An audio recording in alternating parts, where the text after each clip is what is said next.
Salut à tous, ici Gwen, et... Ah oui, je me doute qu'actuellement vous êtes comme ça devant votre écran. Écoutez, j'ai eu une altercation, ils étaient au moins 40, le 38e a réussi à me porter un coup de couteau, je m'en suis pas trop mal tiré je trouve, et... Ça va, je déconne, j'avais juste un cancer. Quand on pose la question quelle est la meilleure alternative à Windows et Mac pour le grand public, la première réponse qui vient c'est Linux. Et en même temps, c'est un peu la seule. Mais quand on pose la question quelle est la meilleure distribution Linux pour le grand public, il y a pas mal de possibilités, mais en général, il y a quand même 3 réponses qui reviennent plus que les autres. La première, c'est Ubuntu, la seconde, c'est Linux Mint, et la troisième, c'est Zorin OS. Zorin OS est loin d'être un nouveau venu dans le monde des distributions Linux, puisqu'il a démarré son développement en 2009. Son objectif est le même que celui de Linux Mint et Kubuntu à ses débuts, proposer la meilleure alternative possible à Windows et Mac pour le grand public. Néanmoins, il se différencie de Mint et Ubuntu sur pas mal de points. Par rapport à Ubuntu, il propose une interface plus proche de Windows, des possibilités de personnalisation plus accessibles, une plus grande variété d'applications grâce à l'intégration des Flatpak, et il est uniquement conçu pour le grand public, et éventuellement les administrations. Il est certes géré par une entreprise basée en Irlande, mais son modèle économique repose uniquement sur les dons.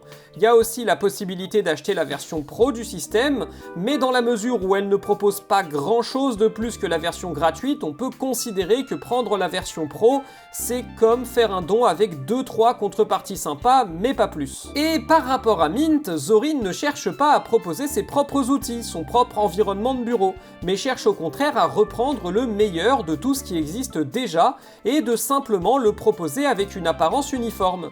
Par exemple, l'environnement de Zorin OS est GNOME, auquel on a adjoint tout un tas d'extensions préexistantes. Dash to Panel pour avoir une barre des tâches, Arc Menu pour avoir un menu de démarrage, App Indicator pour rajouter des icônes de bureau, Removable USB Drive pour que les clés USB s'affichent sur la barre des tâches, JS Connect pour synchroniser son téléphone, bref, c'est que des trucs qui existent déjà et qui ont été intégrés par défaut dans Zorin. Et c'est une bonne idée, c'est même tout l'intérêt de l'open source et du logiciel libre. Utiliser les ressources mises en commun et les mettre ensemble pour proposer quelque chose de nouveau, de simple à utiliser et d'intuitif. L'installation de Zorin OS n'est pas difficile. Elle utilise le même installateur qu'Ubuntu et c'est simple en plus d'être assez joli visuellement. L'ordinateur démarre plutôt vite avec une petite animation sympa et on arrive sur le bureau. Comme je l'ai dit plus tôt, il s'agit d'une version très customisée de GNOME, conçue pour ressembler à Windows. Vous avez une barre des tâches unique en bas avec un menu de démarrage, les favoris, les icônes de bureau, les icônes système, puis la date et l'heure. À côté du menu de démarrage, vous avez un bouton qui vous permet d'accéder au bureau virtuel. Petite subtilité un peu perturbante, appuyer sur la touche de démarrage de votre clavier ne va pas ouvrir le menu de démarrage, mais celui des bureaux virtuels. Et je trouve ça assez bizarre parce que quand on a un menu de démarrage, on a l'habitude d'y aller en appuyant sur la touche de démarrage. Et là, c'est pas le cas. Autre petite subtilité un peu perturbante, le bouton pour mettre en veille l'ordinateur n'est pas dans le menu de démarrage, mais du côté des icônes système.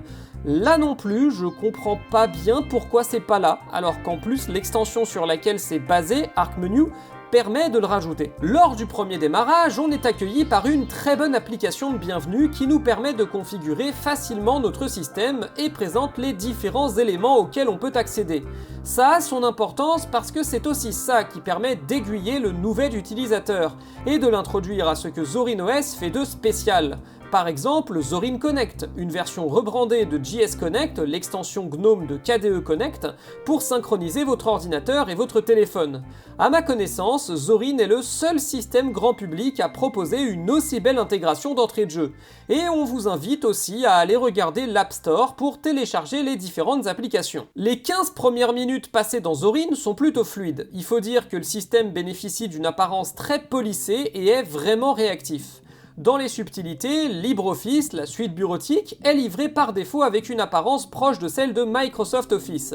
D'un côté, je comprends totalement le choix, parce que cette façon de faire est réputée plus moderne et plus lisible, mais de l'autre, ça peut avoir un effet pervers, à savoir que comme tous les tutos sur le net utilisent cette interface-là comme référence, les gens qui n'ont jamais utilisé LibreOffice risquent de ne pas trouver comment faire les choses. Un autre truc particulier avec l'apparence de Zorin, et ça fait partie de ce qui fait son succès, c'est que vous avez une application dédiée à la customisation du système appelée Zorin Appearance. Elle a l'avantage de proposer plusieurs affichages différents sur son premier onglet, et de permettre d'aller un peu plus loin dans les autres onglets. C'est probablement la manière la plus intuitive que je connaisse de customiser son bureau GNOME. Et même si elle est un peu limitée, je trouve vraiment cool que ce soit disponible par défaut, ce qui permet d'introduire en douceur les nouveaux utilisateurs à l'une des forces de Linux, la personnalisation et le choix. Par ailleurs, Zorin, c'est stable. Vous rencontrerez peu à pas du tout de bugs durant votre utilisation. C'est le genre de système où vous allez limite oublier que vous êtes en train de l'utiliser.